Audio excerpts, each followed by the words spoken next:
pamamaraan at patakarang kolonyal ng mga Dutch sa Indonesia. Ang unang hakbang na ginawa ng Netherlands sa pagkakaroon ng mga sakop na lupain ay ang pagbubuo ng Dutch East India Company o Verenigde Oostindische Company o VOC. Isa itong kumpanya ng mga mamumuhunan na binuo upang mapalawig ang kalakalan sa pamamagitan ng pananakop ng lupain. Ang itinuturing na bumuo ng Imperyong Olandes sa Indonesia ay si Gobernador General Jan Pieter John Coen. Sa ilalim ng kanyang administrasyon, natalo ng Dutch East India Company ang armada ng mga British at nahalinhan nila ang mga Portuges sa Indonesia matapos ang maraming madugong labanan. Sa tagumpay na ito, naitatag ng mga Olandes ang kanilang kapangyarihan sa timog na bahagi ng Timog Silangang Asya.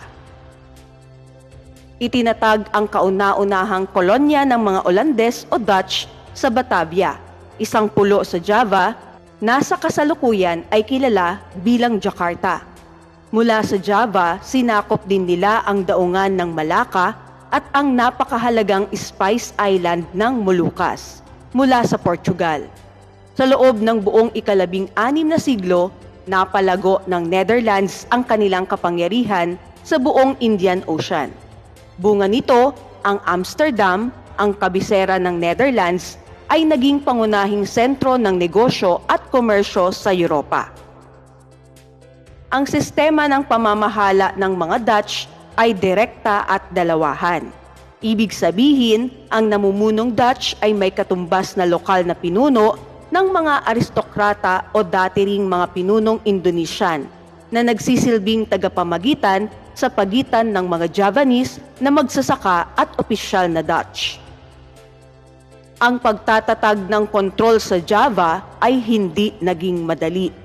Nagkaroon ng matagal at madugong digmaan sa pagitan ng magkasanib na puwersa ng mga Javanese at Chino at ng mga Olandes. Naganap ang digmaang jihad sa lupain ng tanggihan ni Prince Diponegoro, tagapangalaga ng trono ng Yogyakarta sa Java, ang pagpapagawa ng lansangan ng mga Dutch sa lupain ng kanyang kapatid. Sa insidenteng ito, may 215,000 katao ang namatay na ang karamihan ay Javanese.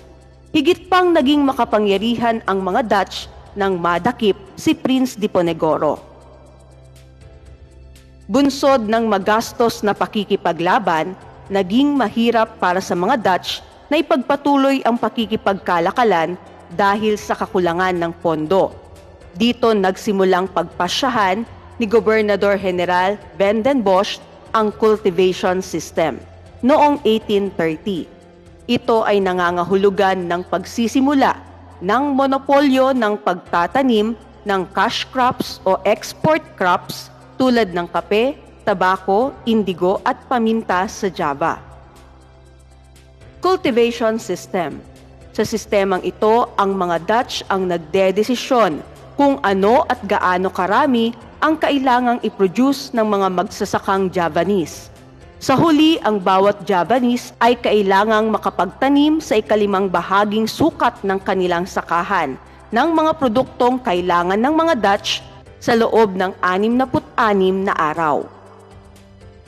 Ngunit sa pag-unlad ng pangangailangan ng cash crop na iniluluwas sa Europe, mahigit pa sa ika-5 bahagi ng sakahan ang sapilitang pinatamnan ng mga Dutch at mahigit din sa napag-usapang 66 na araw ang sapilitang paggawang ipinatupad sa mga magsasaka. Bukod pa sa mga ito, ang lahat ng kawalan o nalugi sa pagsasaka ay ipinataw rin bilang responsibilidad sa mga magsasaka.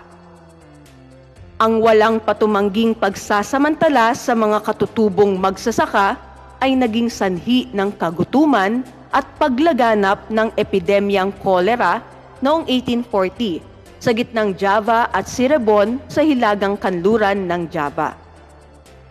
Ang cultivation system ay naging matagumpay para sa mga Dutch sa dahilang sa pagitan ng taong 1832 hanggang 1852 ang 19% mula sa kabuoang kita ng Netherlands na bansa ng mga Dutch ay nagmula sa kolonyang Java. Tumaas pa ito ng 33% noong 1860 hanggang 1866.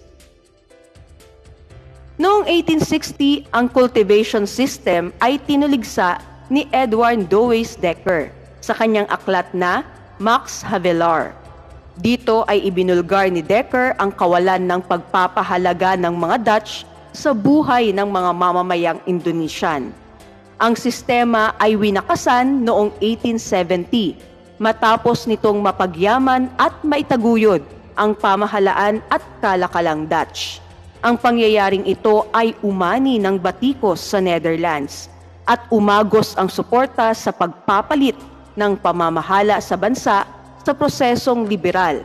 Ito ang nagbigay daan sa liberal na pamamahala sa kasaysayan ng Indonesia. Tugon ng mga Indones sa pamamaraan at patakaran ng mga Dutch.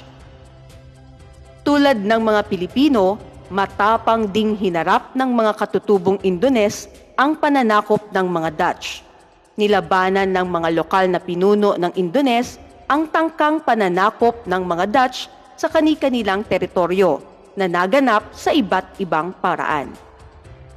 Maliban sa pisikal na pakikipaglaban, ipinakita rin ng mga Indones ang kanilang paglaban sa mga Dutch sa pamamagitan ng pagtanggi sa maraming kulturang Dutch at pinangalagaan ang maraming elemento ng kanilang kultura na humubog sa pagkakakilanlang Indones. Sa pagdaloy ng panahon, ang mga kilusan laban sa mga kanluranin ay nagsama-sama upang itaguyod ang kalayaan at pagkakaisa sa kabila ng pagkakaiba ng populasyong Indonesian.